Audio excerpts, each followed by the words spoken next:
Going the distance with local sports. This is the X Sports Network.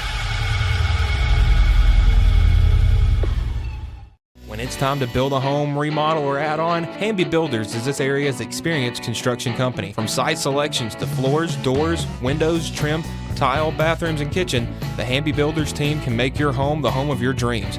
Hamby Builders is licensed and insured with over 20 years of experience in homes in Giles, Lawrence, Wayne, and Murray counties. Trust your home construction or light commercial project to the team with experience and integrity. Hamby Builders. Call 931-629-5264 or 931-629-9472 today.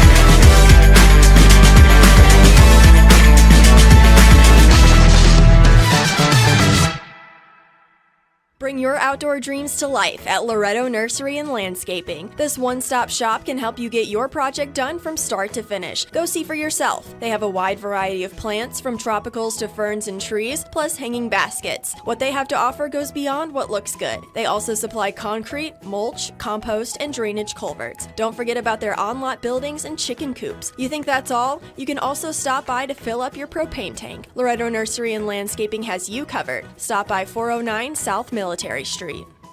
Nobody makes hauling more affordable than C&D Hauling. Serving southern Middle Tennessee and northern Alabama, they supply premium materials like asphalt, sand, gravel, and much more for whoever needs it, like contractors, builders, or homeowners. Call today for a free quote.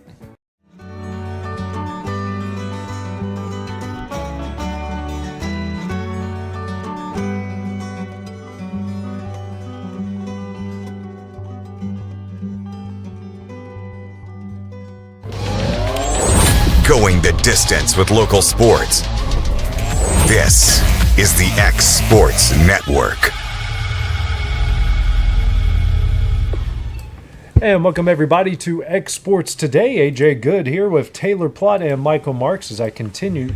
Did I tilt the? There we go. We're going to get it right today. I got home at midnight, didn't go to bed till about 1:30, so I'm a little lagging, but lagging for all the right reasons, guys. Because history was made last night. I know, we really don't talk local sports on this side of it. We normally wait till X Sports Live when the big fella and Clint are in here, but it's kind of hard not to talk about what happened last night. Lawrence County goes on the road. Their first playoff win since 2010. Their first ever playoff win on the road, and on top of that, they're a 4 seed that upsets a 1 seed. The only one to do it last night. Yep. And not only did they do it, they did it in well past convincing fashion. Yeah, I mean, they were up 21-20 at half, or 24-20 at halftime, and just carried that momentum into the second half. Scoreless, held Ray County scoreless in the second half, put 2 more touchdowns up, and man, that run game was tough to beat. Over 500 yards on the ground. I don't care what level of football you're at. That you could be Pee Wee or the NFL. That's impressive. That is a dominating win on the ground. 589 yards total offense, 502 on the ground. Carter Pettigrew 265 yards rushing for 4 touchdowns. Logan Clayton had 179 yards rushing and a touchdown. He also threw for 89 on the night. Defense, they gave up some big plays in the second half though. For the last drive, I knew things were going to go right in the going into the second half, even though Ray County's get the ball, because they force a 3 and out.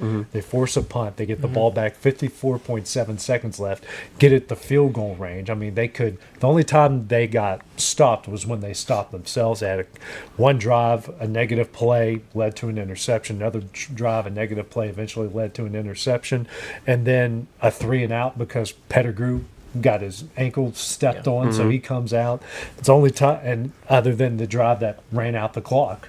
Yeah. I mean, they were unstoppable last night in a game not many people saw. And the Ray County people that I talked to were very friendly, very nice, but they were also very confident. And when Lawrence County got that stop at the end of the first half and then Yep. went down, got the field goal to pad the lead a little bit going into halftime. You could feel it. You could feel it. And then the play that kind of tells you everything that happened was it's 38-20. There's under 4 minutes left. I mean, feasibly a comeback it's alive, Yeah. but it's not really likely. And a quarterback tries a play on third down, gets it down to the half-yard line. They're going to try a 5-wide quarterback sneak. Lawrence County stacks up, right above the center. The quarterback tries to go immediately, hits a brick wall. Yep. His knees hit the ground, and you hear me go, his knees hit, he's short.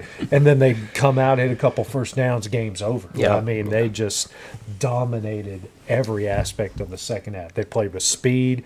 In the second half, they slowed things down and were still just as effective. They literally, if they would have gone up tempo the whole game.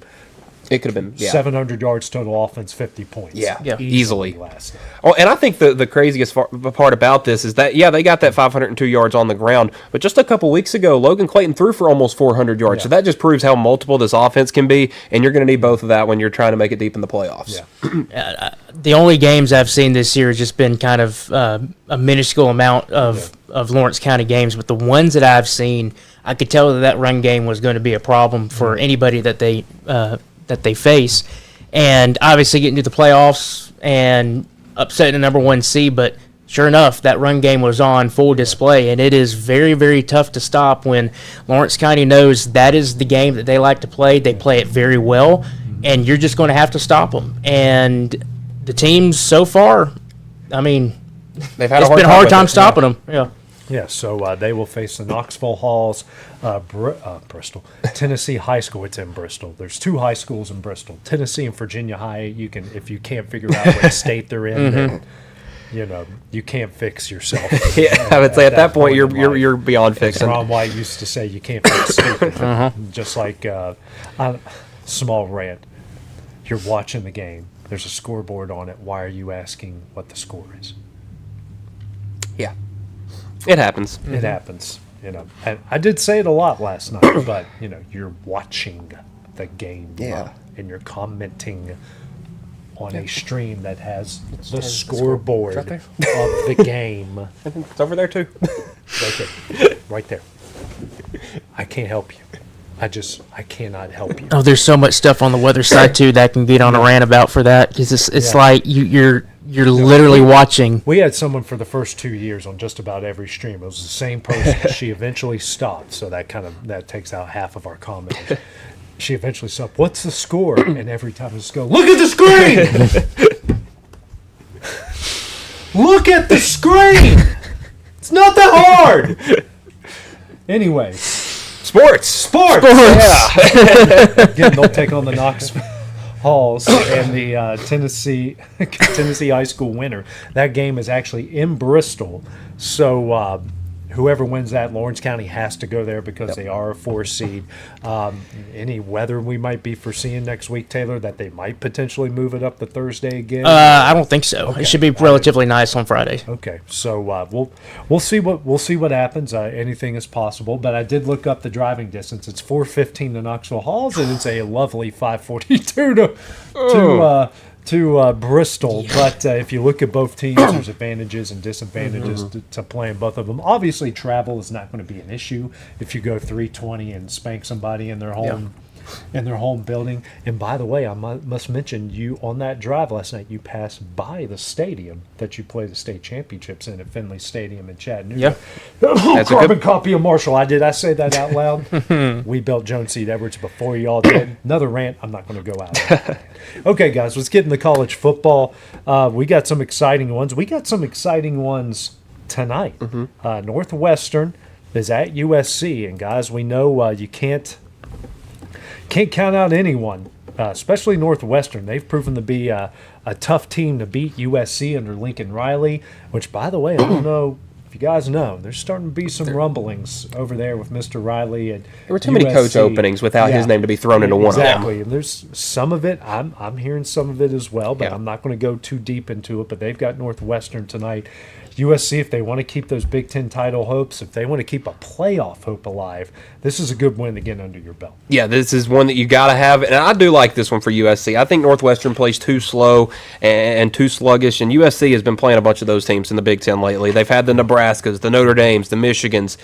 They want a team that they can kind of run up the score and put some points on the board, and I think that they'll be able to do that against Northwestern tonight. I completely agree with that. I think that as much as some people who are anti USC think, oh, Northwestern can do it, I don't see it. Yeah, I don't. But you never say no. Listen, Fridays are weird. Fridays have been weird. That is this true. year. They also got That's true. Houston at UCF. Houston, if they can win out, they're sitting there as a 10-2 team. They'll probably get back in the top 25. Playoffs not likely because of who they just lost to last week. Just throwing that one out there. But, if they're going to keep it alive, they need one here. Houston is only a 1.5 favorite in this game. USC's 13.5 favorite. I would take Northwestern with the points there. But also, playoff implications are on the line tonight. Tulane's at Memphis. Memphis is doing a blackout. I think I saw so. that. Memphis 3.5-point favorite. So Tulane, they got spanked last week on a Friday night against UTSA.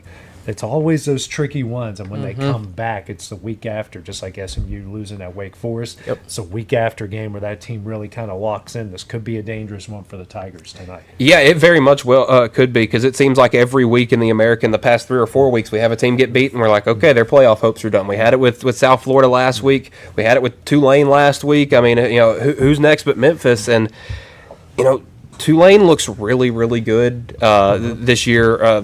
Through the air and on the ground. I've been really impressed with Jake Retzlaff. Can Memphis back it up? Because that's always the thing. Can they back it up? Because they backed up that loss to UAB with a win over USF. Can they do it 2 weeks in a row? I'm not sure. Yeah, I mean, I feel like Memphis is one of those teams that the ceiling is there and they can reach it, and I feel like they have flirted with it. I mean, obviously Arkansas is not a top tier SEC team anymore, but still, you're beating Arkansas. They beat Arkansas, who's given a lot of high level SEC teams fits. They have, but I still felt like that their ceiling hadn't been reached yet, and all of a sudden they just kind of stumble a little bit. Yeah. So I really don't know what to expect. I mean, obviously, yes, this has big playoff implications for the group of 5, but I mean, I wouldn't be shocked at all if Tulane comes in there and gets the win. Yeah, they have just straight up. Yeah, I could see that happening just as well. And also, I don't know if it's Tulane fans or if it's Arkansas fans, but the amount of Ryan Silverfield to Arkansas tweets that I saw last night was alarming, because it wasn't just one fake reporter account. It was 3, it was 4, and they were retweeting each other. I don't know if it was one guy that just got bored last night, but had me fooled for a little bit. Yeah, it's not unrealistic. No. I'm just throwing that out there. From what I know, it's not unrealistic because Petrino isn't a given. No. Yeah. He hasn't won yet. He hasn't won yet. He's not a given over there. Going ahead to Saturday, guys, speaking of group of 5, James Madison still has a pretty good chance. They're 7-1, 5-0 in the Sun Belt. Their one loss is to a team that's competing for an ACC title right now in Louisville, and on the road in the game they were in to the very end. They're at Marshall. I threw this out to you earlier in the week. Marshall was honoring the plane crash victims from 1970. They're wearing the all-black uniforms. The Thundering Herd is undefeated when they go all black, when they honor the plane crash victims. This isn't, even though the Dukes, 13.5-point favorites coming into this game, Marshall's covered that and won on a couple of occasions. Just asked MTSU a few years ago. They went in there just on the outside of the top 25, thinking big bowl, and the Thundering Herd took care of business. Could happen again, but this something about James Madison. They're a different program, but it's just one of those atmosphere.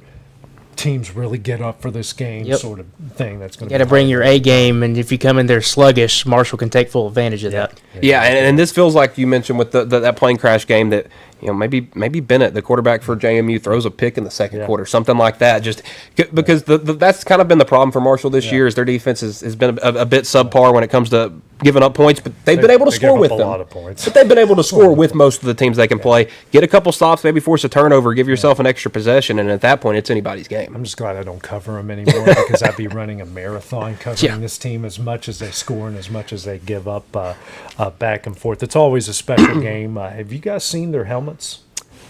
Look at the black helmets that they got for this week. It's pretty sweet what they're going to do. Yep. Ooh. No, That is well, nice. There's one with the M on the other side. There you go. Ooh. Yeah. Wow, I do like and, that. And the stripe, the white stripe down the middle, has all the names of Oh, those who perished yeah. Perished, in the yeah. plane crash. It's pretty. That's pretty cool. Yeah. Okay, that's cool. That wins helmet of the week. I don't care. Yeah. I'm telling you, man. They never lose that game. This might be the first, but they never lose that game. Indiana's at Penn State. They got the Hoosiers 14.5-point favorites here. Penn State's 0-5 in the Big Ten, guys. And this times they've looked competitive. At times they haven't. I don't want to say this is a trap game for Indiana because when you look at right after, it's just Wisconsin and Purdue. Yeah. But if there's anyone else that could get them and could snipe them here, because we haven't had that Signetti WTF game yet. Yeah. Yeah. Not saying this could be it, but you're playing in front of 100,000+ fans at Beaver Stadium. Yep. Weirder things have happened. Well, you look at it and you're like, oh, we're 9-0, and you look at what games we got left, we'll be fine. I don't know. This one has that big game kind of feel to it, and boy, look at the games Penn State's had this year. They have Oregon at home. They had to go to Ohio State, and then Iowa. To Iowa, and now they bring Indiana in. So they've had an incredibly tough schedule. I don't know if they win this one, but I think they cover. I think they look a little more complete. I think they showed some signs of that in the first half last week at Ohio State. I think they'll carry that into this week. I think so, but man, I think Indiana is a well-oiled machine at this point. They have last year, obviously, they didn't really have their schedule didn't line up to where until they met Ohio State, you really weren't sure who this team truly was. And then they met Ohio State, and Ohio State was obviously a different breed. And I think that there's still that this year Ohio State is, but maybe just a little bit more lackluster than what they had last year. But they went into the game, and all of a sudden Indiana gets blown out. Like, okay, well, obviously this team doesn't really mean much. Yep. They sneak into the playoff and all that. This year's different. They're a well-oiled machine. They went into Eugene, Oregon, and got a win. Yeah. And that is like because you had the trivia on it the other that's day. right, That's yeah. like the second home loss that Oregon has had since like 2015 or 2019. Yeah, 2019, yeah. And I mean, I know Penn State's struggling, but Indiana's good. Indiana, I really think they're going to go into Yeah. Beaver Stadium. They're going to get a 2-touchdown win. And they've kind of jumped up to my new number one team in the country just of what they've done Schedule's harder. two of the last 3 weeks. Yeah. They had that Cinderella sort of UCLA team. Yeah. Killed them before that one was even over. Yep. Same thing with Maryland. That Maryland team could have very easily been And they 7-0 did or not get off to a 6-1. great start in that No, game at all. and then just blew the doors off of them, and that's what they're doing. They're finding teams that they should beat the crap out of, and they're doing it week after week. Yeah. Like Ohio State, when you look at that schedule, I know they've got a game this week, but like they don't play Iowa, they don't get Oregon, they don't get Washington, No Indiana. no I mean, Indiana. No, they get Michigan in a couple weeks, but like, how in the world can a schedule with them avoid everybody Yeah. and a really good team in that league? Like, it's almost miraculous. well, how and you well look at they avoided it. the way they found some of these teams. That game against Texas, that Texas Yeah. team is not the number one team in the country. Nope. You look at some of these other teams, not a good Minnesota team. Maybe an all right Illinois team, not a very good Wisconsin, not a very good Penn State. They're hitting teams on the right day. Yeah. I mean, it feels like they've done that all year. I'm good. This might be me going out on a limb, but I honestly think, based on the eye test of stuff, Indiana's the best team of the Big Ten. Yeah, Yep. 100%. I think that if you put them against Ohio State right now, I think it's a really good game, and I wouldn't be shocked if Indiana comes out with a win. Absolutely. Well, guys, another game I wouldn't be shocked if they won. Georgia's at Mississippi State. Mississippi State, they finally got that elusive SEC win, guys. They went away from a bowl game. They still got a couple opportunities. Georgia's only 9.5-point favorites there in Starkville. Mississippi State plays, it feels like everyone's better than them every Yep. time they play them, and they always tend to play up to the level of their competition, but they always tend to make a couple huge mistakes down the stretch. And Could Georgia's this be the game where they just don't make that mistake? Well, I think it's more likely this isn't the same Georgia defense we're used to. And the teams that Georgia has struggled with the most this year are the teams that can put up points, the Tennessees, the Ole Misses. Now, while they won both of those games, they were close. They're missing their one of their best defensive linemen. He's out the rest of the year for Georgia. Colby Young, one of their number 2 receiver, he's out. it's kind of lining up with the things that Mississippi State can't defend. They're not very good pass defense, and their pass blocking on the offensive side has not been good. Georgia's missing key pieces in both of those. Like you said, I wouldn't be shocked if you look up in the fourth quarter and it's 38-35 Mississippi State. There's two teams in the SEC that you do not want to meet, and that is Mississippi State and that is Arkansas. Because they push you, and both of them play up to that level of competition. Arkansas has, I felt like, been very comparable with Mississippi State, where they get right up to it. They either have the lead or they're about to take the lead, and they shoot themselves in the foot, and then they end up losing the game. Mississippi State is one of those teams that they bring the energy, they bring the hype, and if you're not on your A game, you're going to find yourself in a dogfight that you don't want to be in. And I feel like Georgia this season has been comparable to what Alabama has done, which is they've been tested, but they still find a way to win. Obviously, Alabama went into Athens and got the win, but Georgia still was tested. They started coming back, and then Bama put the clamps down on them and got the win. But you look at the other games that both teams have played, against the Florida, against the Tennessee. For Alabama, you got it against Missouri, against South Carolina, where they are tested, but they find those plays, they find that one drive to go and get it done, and they get it done. So as much as I would love to say Mississippi State is going to be able to get a major home win against Georgia, until Georgia proves me wrong, which it could be this weekend, it could be tomorrow, who knows, but they always find a way to get it done, because that's what winning champions do. And I mean, I wouldn't be shocked if Mississippi State has a 7-point lead or a 3-point lead in the late fourth quarter, and then Georgia just goes on a drive, goes down, ties it up, or takes the lead. Yeah, Gunnar Stockton always does that once a week, where he just has a drive where he looks like Dan Marino, just leading you down the field last minute of the game. I mean, he's been incredible this year. You got to kill him, and that's been really hard to do lately. The big one, guys, at the 11 a.m. noon Eastern slate. BYU at Texas Tech. Cougars at 8-0, 5-0 in the Big 12. Red Raiders 8-1, 5-1 the Big 12. Red Raiders 10.5-point favorites here. BYU is very Georgia-esque. They've been down a few times this year. They've been tested a few times, but just when you think you got them down, they do what Georgia does. They not only hit one drive, they hit multiple drives, put up a lot of points. Not with or without Retzloff has not been an issue for the Cougars this year. Defensively, they got some studs and linebacker, but Texas Tech is the best team in the Big 12 that money could buy.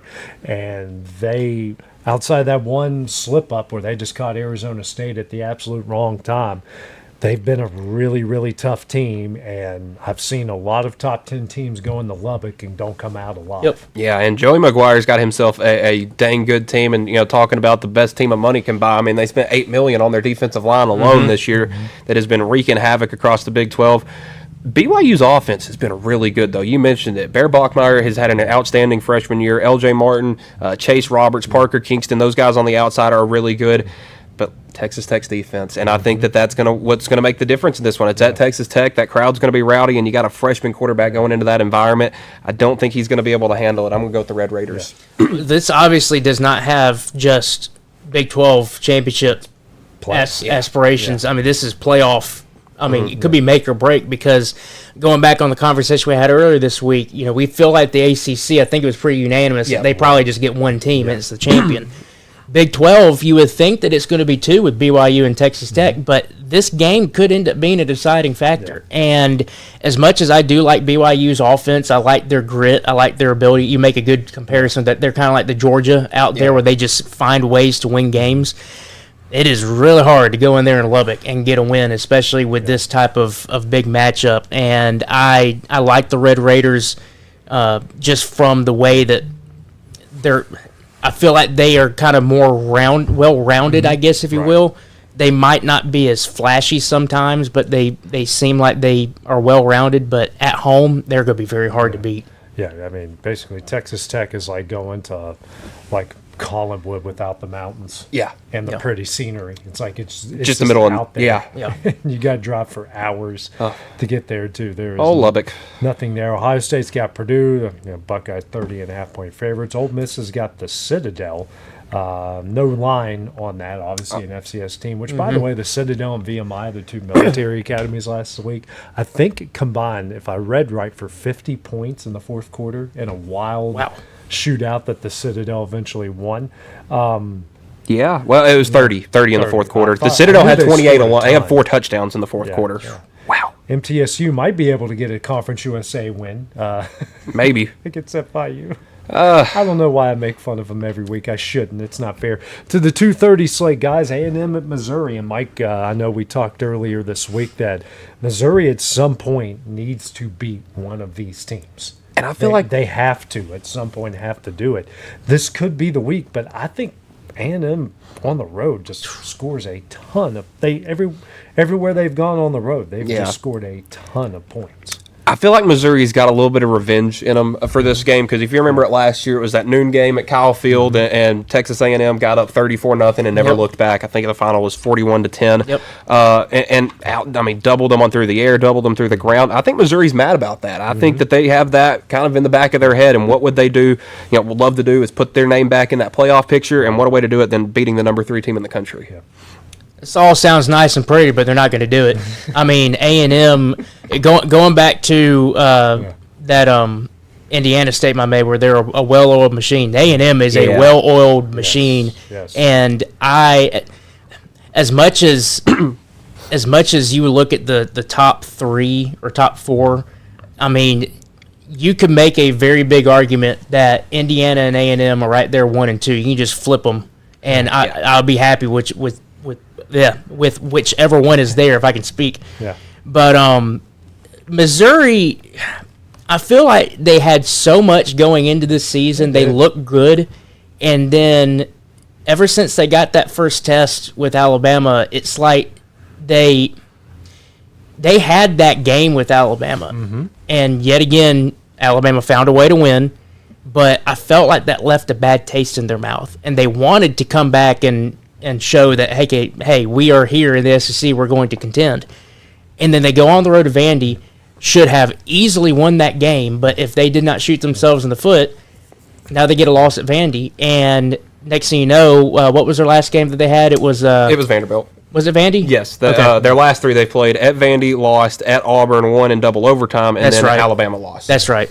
And, I mean, even the Auburn one. Auburn's one of those teams where you just don't want to play down there, Jordan Hare. But, I mean, A&M, as much as you would want Missouri, if you're a Missouri fan, to be like, we can go and get a win with this, A&M is just a different breed right now. And I still think that they get it done, and A&M wins by like 2 or 3 scores. And see, this is my upset pick of the week. I like Missouri over A&M. I don't know what it is. Just got that feeling. I just have that feeling. I feel like something, Drink's going to come out ready. They're going to have a couple trick plays, something like that, because Perbula is out, their quarterback. So could be interesting. And that's the other thing where I'm like, you've got your big quarterback out, and is it season ending or is it for a while? I think it was. I don't think it was season ending, but it's like at that indefinite. point, it's probably looking like that. Here's what A&M's done on the road in 3 games this year: 41 at Notre Dame, 45 at Arkansas, 49 at LSU. Yep. They gave up a lot of points in those games, though. Gave up 40 to Notre Dame, 42 to Arkansas, and 25 to LSU. So I think we could have a high score. But they still find a way to win. But they won those games. They score a ton. They're better at scoring points on the road than they are at home, at least in those 3. The other one, the 2:30 slate, that's huge. Oregon at Iowa, Big Ten playoff hopes. Oregon, they got spanked by Indiana, and that's been about it. Nothing really impressive on that schedule. Iowa, I mean, you don't want to. The only team that's really pressured Indiana was Iowa. Was Iowa, and they only beat them by 5. Since then, at home, 34-7 against Albany, 47-7 against UMass, 38. Well, that was on the road. Excuse me. Penn State 25-24. Then last week, 41-3 against Minnesota. I mean, didn't you say they're averaging over 30 They're still points averaging over 30 points a game into week 11. So this is a different Iowa. Yeah, this is unmarked territory. Performs miracles, guys. Their quarterback threw his first touchdown in conference play 2 weeks ago. They're coming off a bye week.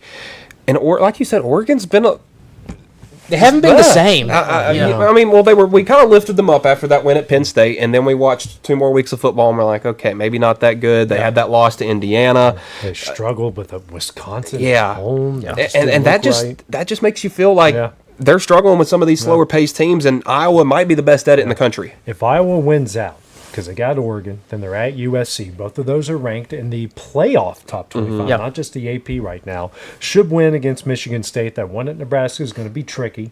It's because it's at Nebraska, Yeah. and that's their new rivals now. But, guys, they went out. They're sitting at 10-2. They probably don't make the Big Ten championship game. But when you look at how, the only challenge Indiana has had has been them. That Iowa State loss it was only by 3, and Iowa State was absolutely rolling at that point in time.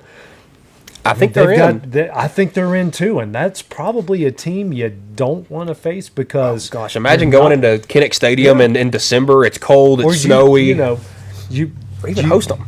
Even hosting, you're not going to blow them out. No. Yeah. Their defense is going to force turnovers.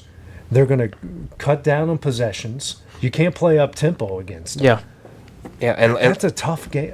You don't want to see them in the playoffs. I mean, 2 weeks ago against Minnesota, their offense, defense, and special teams all scored a touchdown. Yeah. They can hit you on all three sides. You don't want to play that team in the postseason. No. They are going to be a hard out. You got Miami home against Syracuse. Hurricanes 28.5-point favorites. I think Miami, That doesn't mean anything. No. I think Miami wins, but I think the orange covers. Fran Brown doesn't know what quarterback. Hey, it's $6 to get in that game if you guys really want to go down there. Maybe 8 to go be Syracuse's quarterback. Yeah. Got Auburn at Vanderbilt. Auburn, it is the first non-Hugh Freeze game. Yes. Yes. I'm curious to see how they come out. I'm curious how both of these teams are going to come out. Vandy after that, they looked horrible first 3 quarters, and then the fourth. I mean, They looked awesome. We keep saying they recover that recover that onside kick. I think they go and score and win Yeah. the game. They probably do. And this game is really curious because Diego Pavia was always kind of Hugh Freeze's kryptonite, but Hugh Freeze is gone. Yeah. So I don't know how it translates here, but I think we're going to see Auburn's offense come out and try to be a little bit more aggressive, but I don't think they'll be able to. I think Vandy's just too good. Interesting fact. When I say this, I'm not saying that this is wrong or anything like that because I do like Christian music. I'm a Christian. I do like that. I don't know where this is going. Oh, I but know I'm exactly really where this is excited. going. Apparently, during the practices and warm-ups, Hugh Freeze selected the playlist. Every single time, it's worship songs. Okay. Totally fine with that. I love that. Yeah. But apparently, from what I've heard, is that has now changed, and the energy level from the kids are now a lot more than what it has been. And not anything against Christian music, but sometimes you need a little more energy from some of the music selection to get you going. I'm with you because I'm going there. Yeah. All worship music sounds exactly the freaking same. Like it's the same tempo. It's Yeah. the same like the keyboards. It's like the same 13 words saying 13 Yeah. different times. Like it's all the same stuff. I'm like, okay, if you're going to do that, like Lecrae's great. Andy Menino's awesome, and if you really want to amp up the energy, there's this metal band called Demon Hunter that's awesome, or War of Ages. Yep. Gets a Yeah. It's still Christian, but Got I can Skillet. still get that Skillet as well. Skillet's Yep. good, 1,000-foot crutch. Yeah. No Newsboys or DC Talk. If you don't know, read up on it. You'll probably never listen to them ever again. But there's something different that has. Yeah. So it will be interesting to see how they come out in that Vandy's game. only 6.5-point favorites in that game. Yeah, and I think that's just because Vandy's offense kind of moves slow, so it doesn't allow them to either get up really big or get down really big. But I like Vanderbilt to cover in this one. We've got I just lost it because I got curious about something. Washington back in the top 25. They're at Wisconsin. They're only 11.5-point favorites there. I mean, I don't see them in any picture here. I think they're just trying to close out at the end. But when you look at the schedule, they're at Wisconsin versus Purdue, at UCLA, then home versus Oregon. So, I mean, 10-2 is realistic for them, but I still think that's probably because they had opportunities. Yeah. That's a 10-2 team that's going to get left out. It's just kind of the nature of the beast of where we are right now in college football. I want to see how Wisconsin looks because they made an announcement earlier in the week that they will retain Luke Fickell and that next year they're going to start putting resources into the football program. I don't know why you wait till you're about to fire a coach. Yeah, I've never said that Hey, either. we're going to put money into this. Wow. It's like, why did you just now realize that? I mean, I remember covering the Division II team. They fired the coach. They hire a new guy, and during the announcement, we're going to give money so we can have the full allotment of the 40 athletic scholarships. And the whole time I'm thinking, why don't you give that to the other guy? Yeah.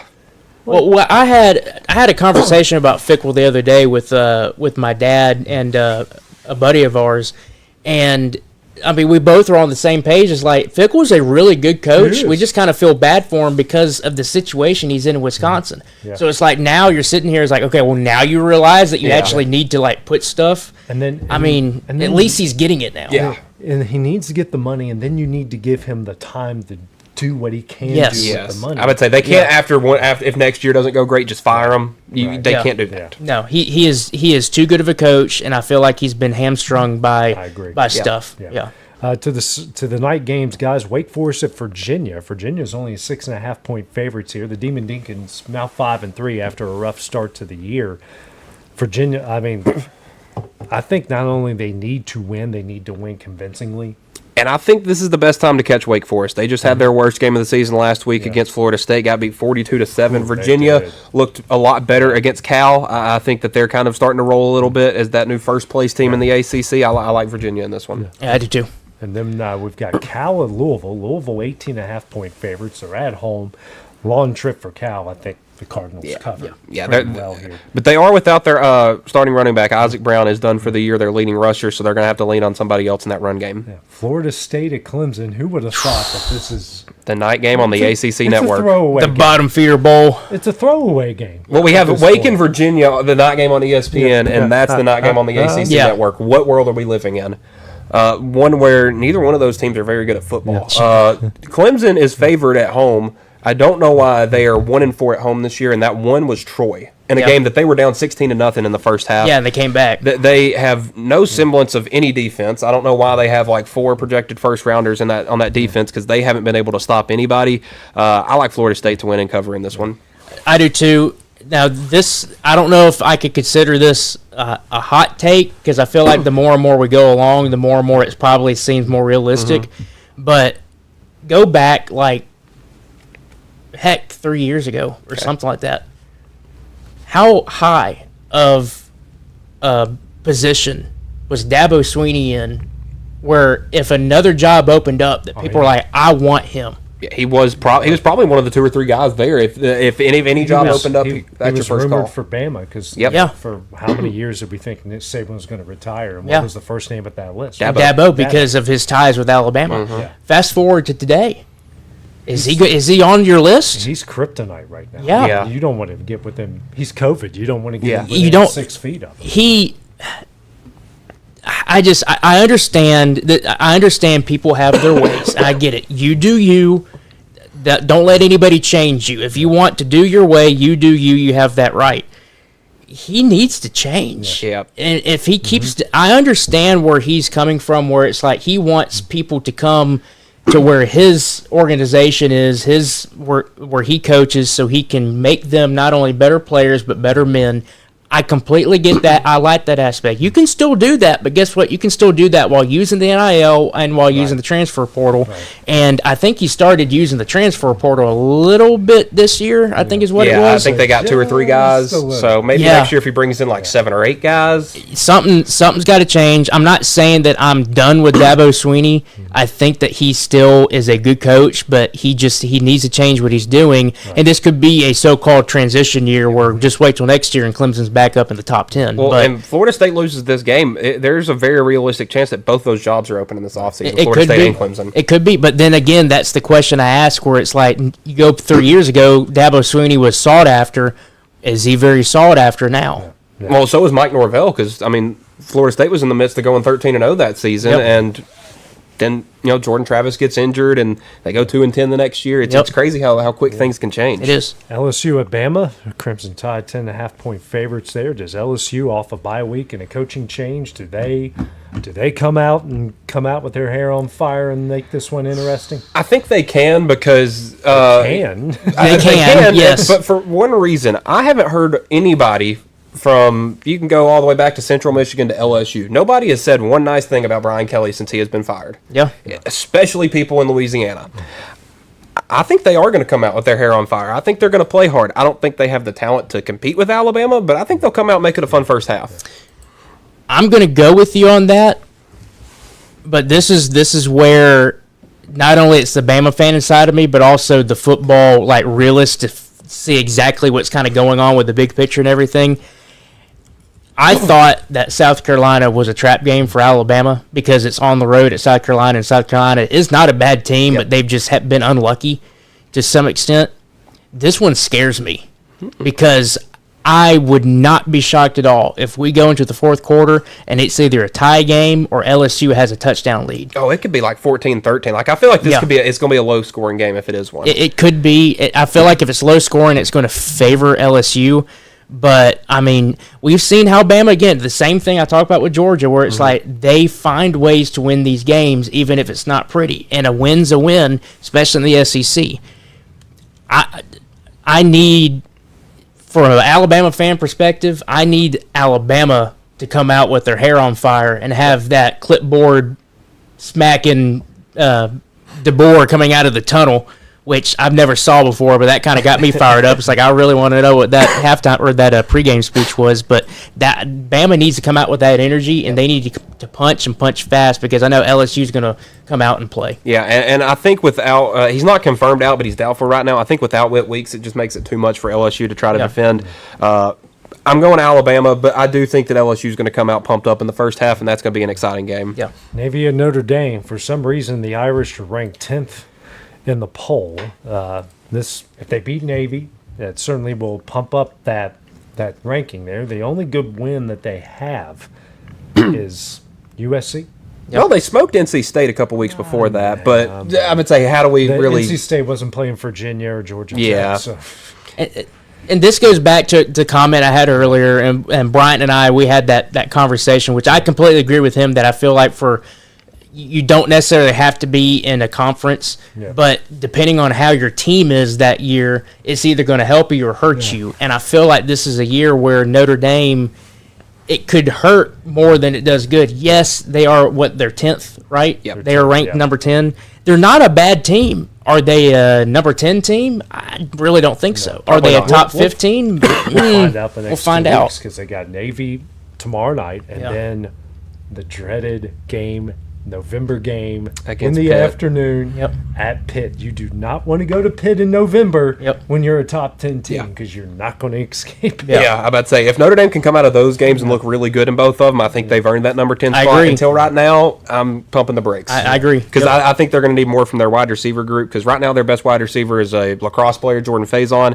They're going to need to get more out of Malachi Fields, the big transfer Virginia receiver. All right, so here's a quick question for you guys. Okay. If they were conference-wise, so they're in the ACC, just like all the other sports. Yeah. Do they have the record right now? Do they look better? Do they look worse? If they're in the ACC, they look worse, because I think that right now we've honestly mentally checked out all 2-loss ACC teams. I think if they're in the Big Ten, they're fringe, but I honestly think that their spot's better not being in a conference right now. For this year. For this year, because the leagues are cannibalizing each other. The Big 12 is looking like a too-big league. The ACC, you would have to play a Georgia Tech. I mean, they're going to play Pitt. Yep. You'd have to run into a Clemson at some point. You got NC State, but you could also go to Virginia, which they've historically struggled. Well, in that NC State game, Notre Dame looked bad for 3 quarters. That was putting on a lot in the fourth quarter on that one. It was 7-6 for most of the game. Yeah, so at some point it might hurt them this year. But at some point, especially if they lose one more game, they're done. Right. But it's going to hurt them at some point that you're going to have these leagues are going to get really top heavy, and you're going to go, well, there's 4 teams from the Big 12. Yep. Or not the Big 12, but 4 teams from the SEC. You're going to get 4 in the Big 10. And then you're going to get 2 from the Big 12. You have to have a group of 5. And that's 11 spots. And that's only one spot left. And that has to go to the ACC. Then you're looking at, well, they played Stanford. Well, they're not going to play USC anymore, it doesn't look like. Oh, well, Thank you, Lincoln Riley. They beat Nevada and they beat San Jose State. It's like, yeah. That's like bragging that Mississippi State beat Alcorn State 66-0. Exactly. Yeah. So refresh my memory real quick. Did we have? It's not the bids that they were talking about where SEC gets 4, ACC gets. No, it's no, not no, that No, yet. no, And it's I not even that. like what Yeah. they've changed where the top 4 highest Or group. just the top 4. Yeah, or just there Yeah, with the well, buys. the top four ranked conference champions. I like that that's not a thing anymore Yes. because we don't need a number 4 BYU. No, or we do number not. 4 Boise State. Boise State. Yep, Yeah. I agree with that. If you go into that kind of system that they're talking about, that's unless Notre Dame If they redoes do that, their Notre Dame schedule, will need to be in a conference. they will need to be in conference, or they need to revamp their schedule and find a way to make it work, or they're going to be screwed. It's going to happen at some point where it might be this year, it might be next year, where things are just going to get so wild and you're going to have X amount of 10-2 teams Yep. Yep. or X amount of 11-1 teams, and somehow they just never played each other. If Yeah. they did, they beat each other and then cannibalize each other. Then 10-2 Notre Dame or 11-1 Notre Dame, you're like, well, you don't have a conference championship. Yeah. We don't really know who you beat. Well, then you look at the Big Ten and you look at the schedules that Ohio State and Indiana and Michigan are getting. And listen, that conference wants to make their good teams look as good as possible, so they're going to give them the easiest games Yeah. that they can. They keep doing that, lifting up their good teams. I think every other conference in America is probably going to do that. And then you're looking at 7, 11-1 teams going into Yeah. the last week of the season, and Notre Dame at 10-2 can't Good compete. point. Yep. Final game of note, Florida, Kentucky Gators, 3.5-point favorites. I think Kentucky wins that game. And I think that this game is going to have an interesting butterfly effect because I think at this point that if Kentucky does win this game, they'll win next week. They're going to go 5-7. Yeah. They're going to say that's good enough. We don't need to fire Mark Stoops. Yep. And that's going to mess a lot of things up because him getting fired has kind of been one of those things that everybody's been, oh, John Sumrall, this, that, and the other. Oh, what's going on at Virginia Tech? That's a name that's been heavily tied to that. I think if Kentucky does get a win, it could be very, very interesting for the coaching carousel. I agree. All right, let's get into the NFL. We're not taking any breaks today. We're just going to go on. I've got kids to pick up. We're putting up the Christmas decorations tonight. Oh, geez. We're doing So that's not going to be fun at all. We're doing our annual tradition of Dipmas. So we're making a bunch of dips. Yep. Buffalo chicken dip, yes. corn dip, Oh, I then love chocolate corn chip dip while watching Home Alone and praying to God my 10-month-old doesn't destroy the tree in the process. We'll be over at 7. Yep. Oh, man. What time you want us over? She's a handful.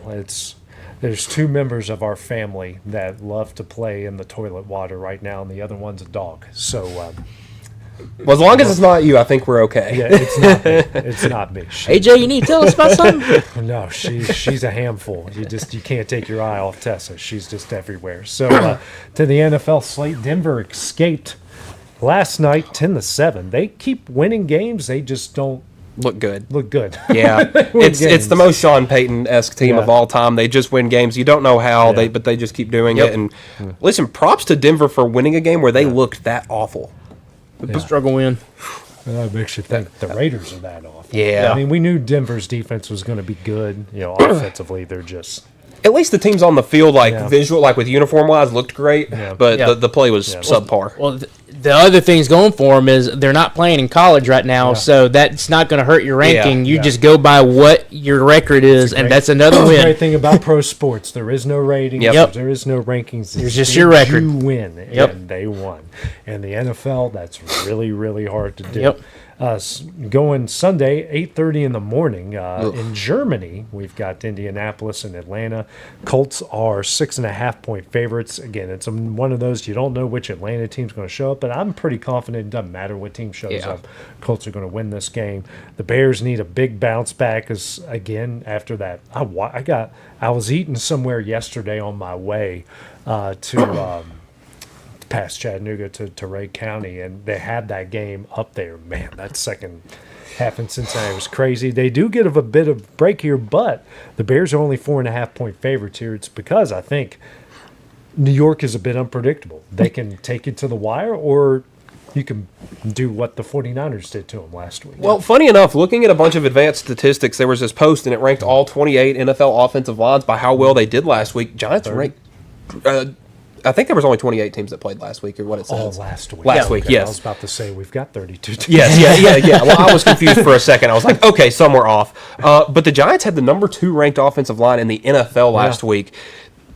That's something that they don't usually have. I think that helps Jackson Dart. But I feel like missing Cam Scatterbo and how well this Bears offense has been rolling, I like the Bears. Yep, Yeah, same I here. do too. Buffalo at Miami. Bills 8.5-point favorites.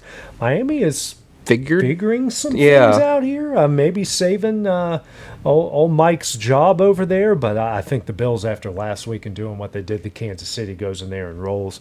Baltimore, Minnesota is interesting. Minnesota got a huge win at Detroit. Baltimore's got Lamar Jackson back, and you could tell last week that certainly changed the whole overall dynamic of that team. Ravens 4.5-point favorites here. I will say, though, on the Vikings side of things, J.J. McCarthy is coming back, and I think maybe... he played good last year. Yeah, he actually looked really good, surprisingly enough. These are 2 quarterbacks that are trying to lead their team to a better season than they've had. I think this could be a big turnaround game for whoever wins it. Yeah. We got Cleveland at New York in the Sadness Bowl. They got Browns 2.5-point favorites, and I do think the Jets will pull this one out. Oh, man. Something. Cleveland, if this was in Cleveland, I'd give it to the Browns, but it's in New York. New England at Tampa is really interesting. 2 really, really good teams, division leaders right now. Tampa 2.5-point favorites, but the way New England's been playing, I like them on the road in this game. This is the toughest game they've got left on the schedule outside of Buffalo. Yeah, and man, what a job Mike Vrabel has done. I mean, because a lot of people, including myself, were mad that they fired Gerard Mayo after 1 year, because I think you got to give an NFL coach at least 2 years or a year and a half to figure something out.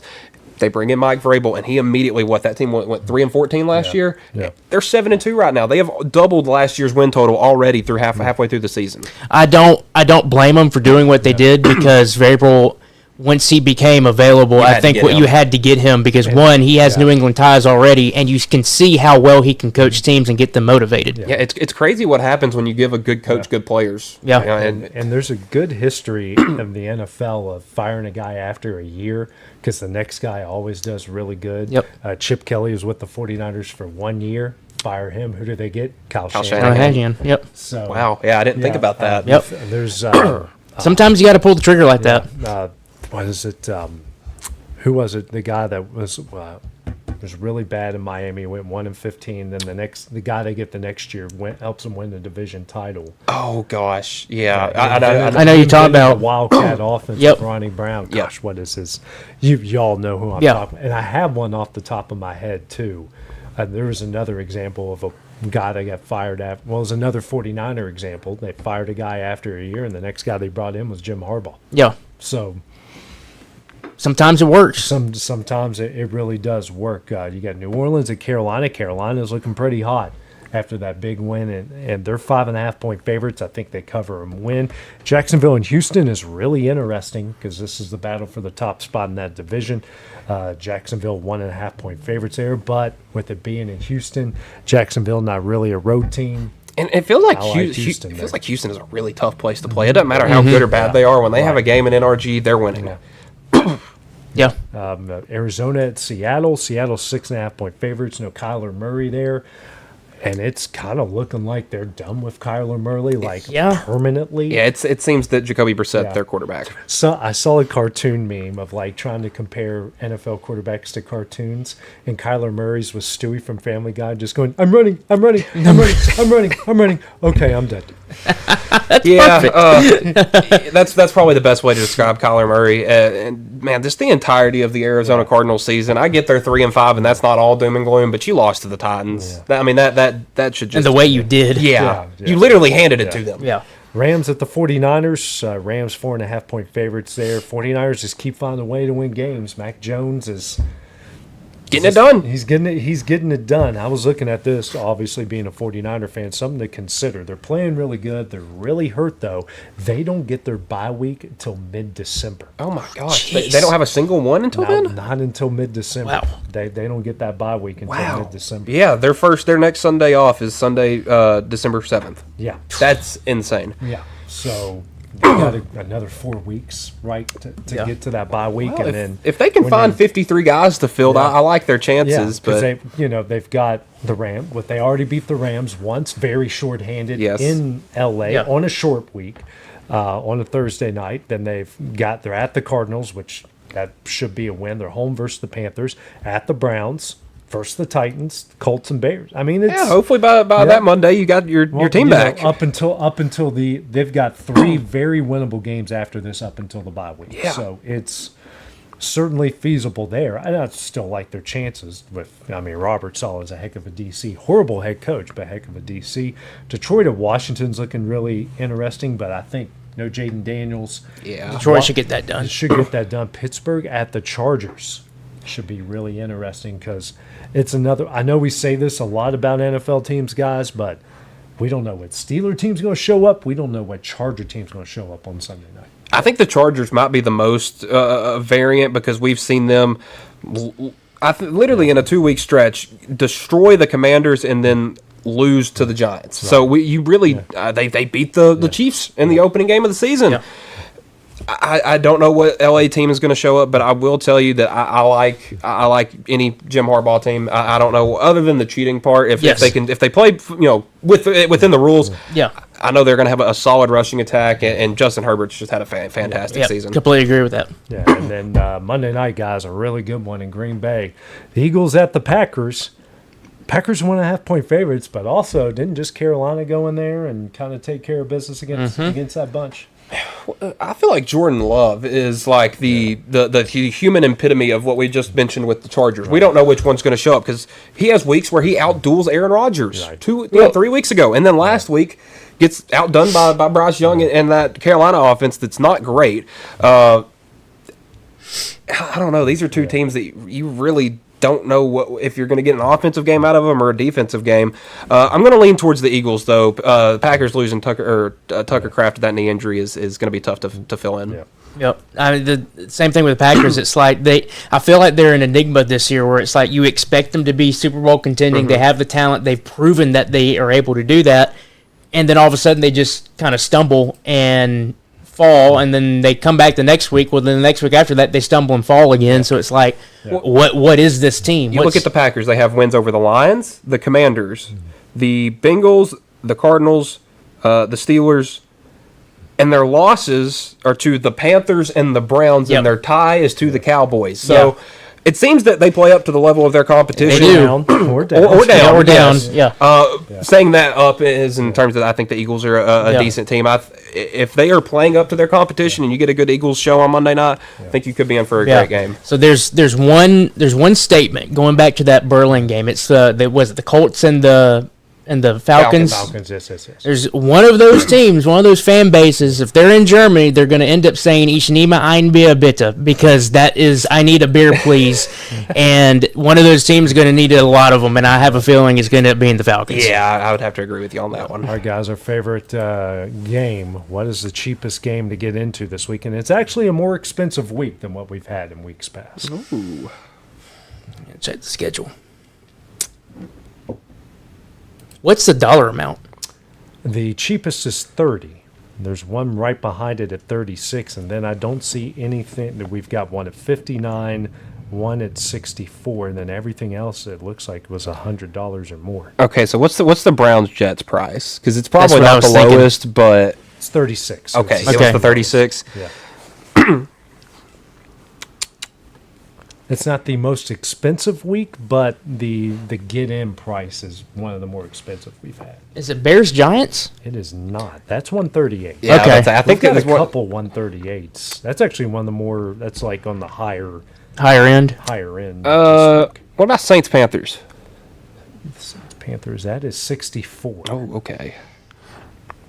Kind of hard to top last week. Yeah, what was it, $17? Into a Monday Is night it- football game. Is it Texans Jags?